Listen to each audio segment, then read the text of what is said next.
Bonjour et bienvenue sur ma chaîne Cédric Ali, religion, politique, histoire, culture française et du monde entier. Bonjour, je vais vous présenter aujourd'hui l'ensemble des documents qui forment le dossier appelé Family Jewels, les bijoux de famille, qui est une collection de documents réunis en 1973 à la suite du scandale du Watergate, qui a été écrit par Howard Osborne, le directeur à la sécurité de la CIA, et qui a été déclassifié en juin 2007. Et puisque ce document fait plus de 700 pages, il arrive souvent qu'il y ait plusieurs copies de la même page, et il arrive aussi que plusieurs pages d'affilée soient totalement censurées. Donc j'ai choisi certaines pages que j'ai traduites, celles où il y avait des choses qui me semblaient intéressantes. J'ai donc décidé de faire 3 vidéos sur les Family Jewels, dont voici la première. Feuille de routage et d'enregistrement. Howard J. Osborne, directeur de la sécurité de la CIA, 16 mai 1973. Secrétaire exécutif, comité de management de la CIA. Approuvé pour publication, date juin 2007. Page 1. 16 mai 1973. Mémorandum pour le secrétaire exécutif, comité de management de la CIA. Sujet, bijoux de famille. Paragraphe 1. Le but de ce mémorandum est de présenter à votre connaissance personnelle le sommaire des activités conduites aussi bien par que sous le parrainage de l'Office de sécurité, dans le passé, qui selon mon opinion est en conflit avec les dispositions de l'Acte sur la sécurité nationale de 1947. Paragraphe 2. Ces activités couvrent la période depuis mars 1959 jusqu'à aujourd'hui et représentent comme un enregistrement aussi précis que possible dans nos dossiers. Ces activités qui prennent place d'abord aujourd'hui pour ma nomination comme directeur de la sécurité le 1er juillet 1964 ont été développées à une certaine ampleur à travers les souvenirs des cadres seniors dans cet office de sécurité nationale qui furent impliqués ou qui ont connu les activités au moment où elles eurent lieu. Paragraphe 3. Je suis revenu jusqu'en mars 1959 parce que je crois que les activités commencèrent à ce moment-là, jusqu'à être un viable potentiel rabat dans lequel les gens impliqués, aussi bien membres de la CIA que non membres, qui sont encore vivants et qui, par leur connaissance des activités, représentent une possible potentielle menace ou embarras pour la CIA. Je serais content de donner des clarifications ou une explication de chacune de ces activités si désirées. Vous avez mon assurance que, sauf déclaration contraire, chacune de ces activités furent approuvées par les plus hautes autorités. Le directeur de la CIA, le directeur adjoint de la CIA, le directeur contrôleur exécutif ou le directeur adjoint pour le soutien. Howard J. Osborne, directeur de sécurité. Attachement. Pages 2 et 3.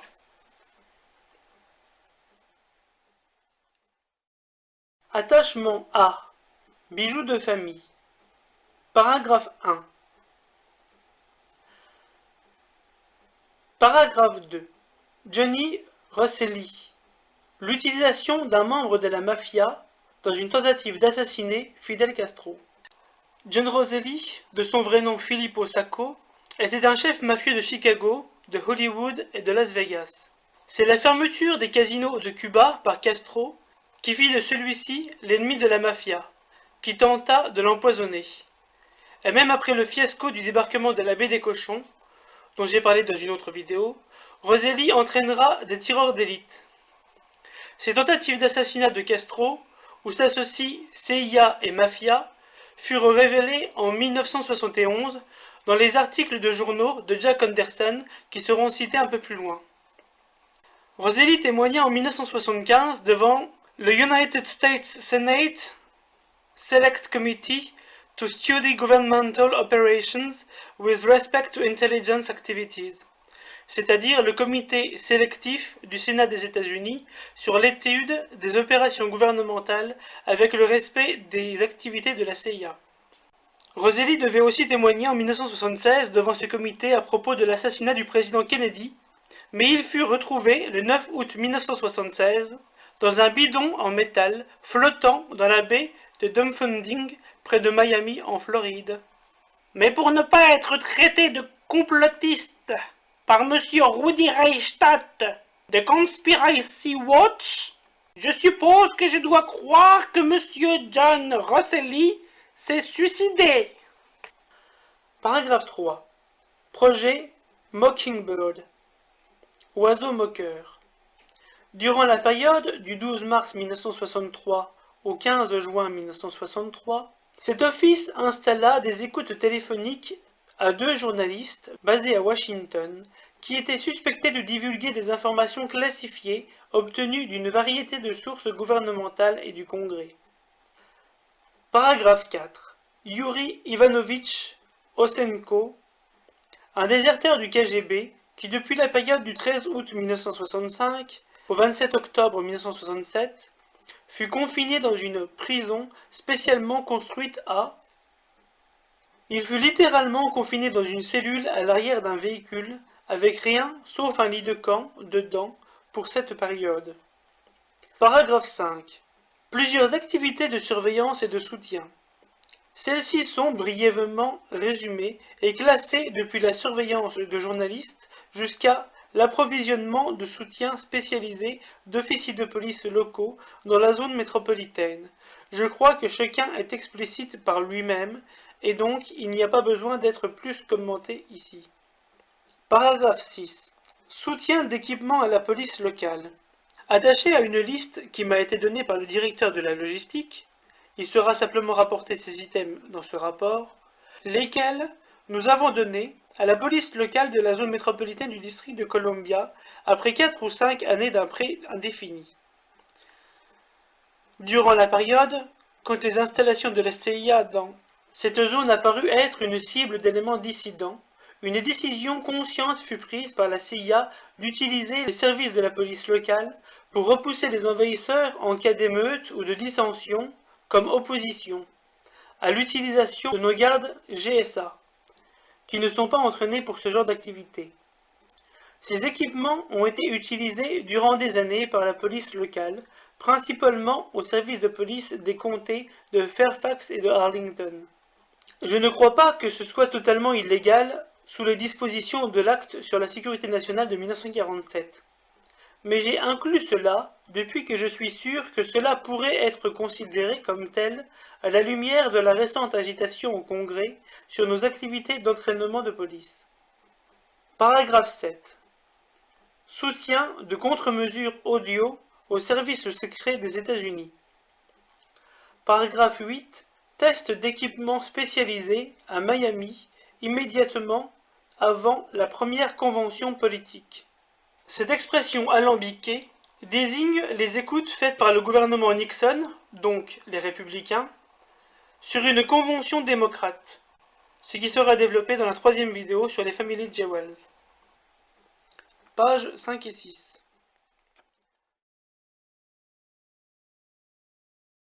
Voici un article du Washington Post. 6 tentatives d'assassinat contre Castro dirigées par la CIA, par Jack Anderson. Page 18. Et voici un second article du Washington Post. Le harceleur de Castro travaillait pour la CIA, par Jack Anderson. Page 19. Projet Mockingbird, oiseau moqueur. Le projet Mockingbird, une activité d'interception téléphonique, fut conduit entre le 12 mars 1963 et le 15 juin 1963, et cibla 2 journalistes basés à Washington qui, en ce temps-là, ont publié des articles journalistiques basés sur et fréquemment citant des matériaux classifiés de cette agence, CIA ou d'autres, incluant du top secret et du renseignement spécial. Les connexions des interceptions téléphoniques furent installées au bureau des journalistes et à leur maison, pour un total de 3. Les connexions furent établies avec l'assistance d'un employé d'une compagnie de téléphone qui répondait à une requête personnelle du directeur de la sécurité, le colonel Sheffield Edwards. L'autorité du colonel Edwards pour l'activité fut M. John A. McCone, directeur de la CIA. Ce dernier conduisit l'activité en coordination avec le procureur général, M. Robert Kennedy, le frère de John Kennedy, le secrétaire de la Défense, M. Robert McNamara, le directeur de la DIA, l'agence de renseignement de la Défense, le général Joseph Carroll. En addition au personnel de l'Office de sécurité directement impliqué dans les interceptions et recherches de matériaux, sont de 3 formes, et seuls 3 autres fonctionnaires de l'agence, CIA, sont enregistrés comme écrivant sur cette activité. Le directeur adjoint de la CIA, le général Marshall S. Carter, l'inspecteur général, Lyman Kirkpatrick, et le conseiller général, M. Lawrence Houston. L'activité d'interception fut particulièrement productive en identification de contacts des journalistes, leurs méthodes d'opération et plusieurs de leurs sources d'information. Par exemple, il a été déterminé que durant cette période, il recevait des informations de 13 journalistes. 12 d'entre eux furent identifiés. De 12 sénateurs et 6 membres du Congrès, tous identifiés. De 11 membres des équipes du Congrès, dont 11 furent identifiés. De 16 employés gouvernementaux, incluant des membres des équipes de la Maison-Blanche, membres du bureau du vice-président, un assistant du procureur général et d'autres individus bien placés. Un nombre d'autres sources furent partiellement ou tentées d'être identifiées, mais la faible envergure de l'activité empêcha des identifications certaines. Il fut observé qu'à travers ces contacts, les journalistes recevaient réellement plus d'infos classifiées et officielles qu'ils ne pouvaient les utiliser, et ils passaient certaines de leurs histoires à d'autres journalistes pour qu'ils les publient. Il fut établi que quelques liens apparaissant sous d'autres signatures furent réellement venus des sources des journalistes ciblés. Depuis la fin du projet Mockingbird, ces matériaux en relation avec ceux-là furent retenus et ont été maintenus sous un accès sécurisé strict de 2 professionnels de l'Office de sécurité. Page 21. Sujet: Yuri Ivanovitch Osenko. Yuri Ivanovitch Osenko, un officier du KGB, déserta à une représentation de cette agence, CIA, à Genève, en Suisse, le 4 février 1964. La responsabilité pour son exploitation fut assignée à la SR Division, des services clandestins, et il fut emmené dans ce pays, les USA, le 12 février 1964. Après un interrogatoire initial par les représentants de la SR Division, il fut déplacé dans un lieu sûr à Clinton, dans le Maryland. Depuis le 4 avril 1964, où il fut confiné et interrogé jusqu'au 13 août 1965, quand il fut déplacé dans une prison spécialement construite dans une zone boisée éloignée à... La SR Division fut convaincue qu'il était un agent expédié, bien que, même après une longue période d'interrogatoire hostile, il ne fut pas possible de prouver leur opinion, et il fut confié à, dans un effort de le convaincre de se confesser. Cet office de la sécurité, avec l'office du Conseil général, devinrent de plus en plus concernés par l'illégalité de la position de l'agence, CIA, de maintenir un déserteur dans ces conditions pour une telle longue période de temps. De fortes représentations furent faites au directeur, M. Helms, directeur de la CIA, par cet office, par l'office du Conseil général et par le Conseil de liaison avec le législatif.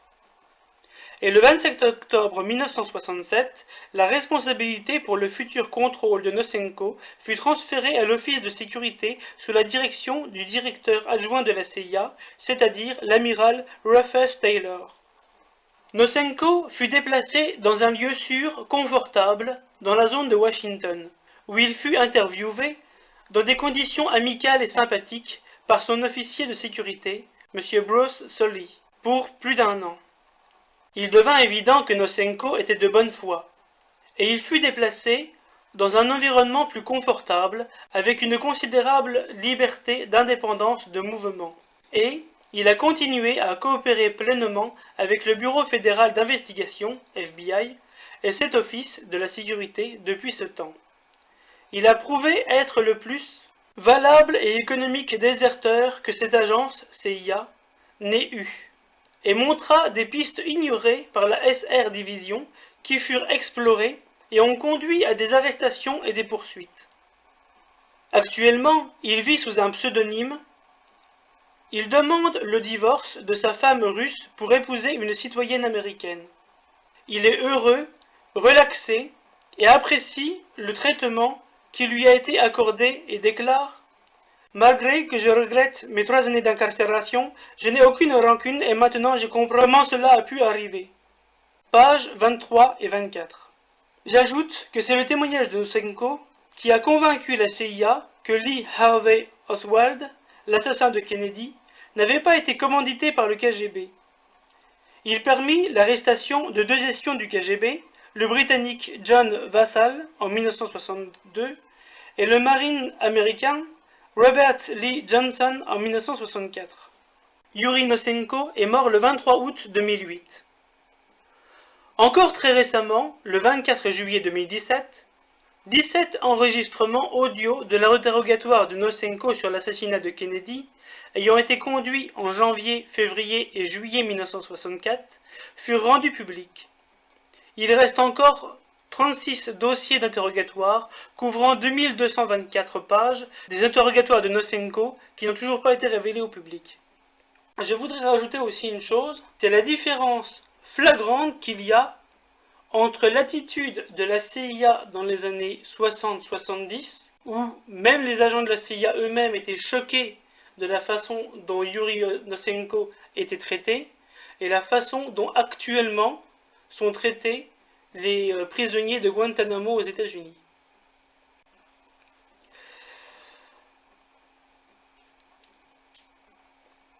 Voici la liste des articles dont parle le paragraphe 6 du sommaire de la page 6, que j'ai cité déjà précédemment.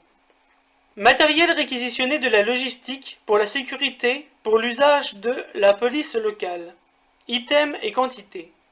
200 masques à gaz M9, 196 masques à gaz M17, 231 casques en acier et doublure, 96 vestes et gaines protectrices, 34 vestes camouflage M52, 46 vestes protectrices, 105 vestes grenades, 6 exécu vestes, 22 lumières rouges clignotantes d'urgence, 36 projecteurs gaz lacrymogène, 36 bâtons chimiques 6 pouces et demi, 24 bâtons chimiques 12 pouces, 24 bâtons chimiques 26 pouces, 6 pistolets Mustang 35, 36 projecteurs avec bretelles, 3 pistolets paralysants. Note: différentes quantités et types de cartouches chimiques de remplacement, kits de chargement et batteries furent aussi commandés pour les items avec les astérisques. Page 32.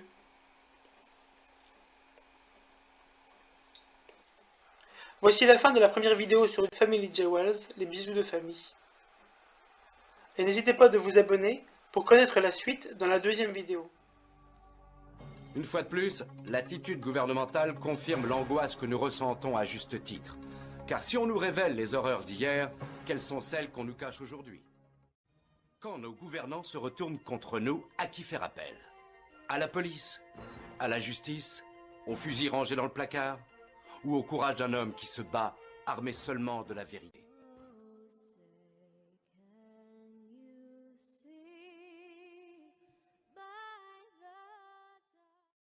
À vous croire, un critère de sélection pour être président de la République, il faudrait être un bonnet qui croit que la CIA, ça n'existe que dans les films.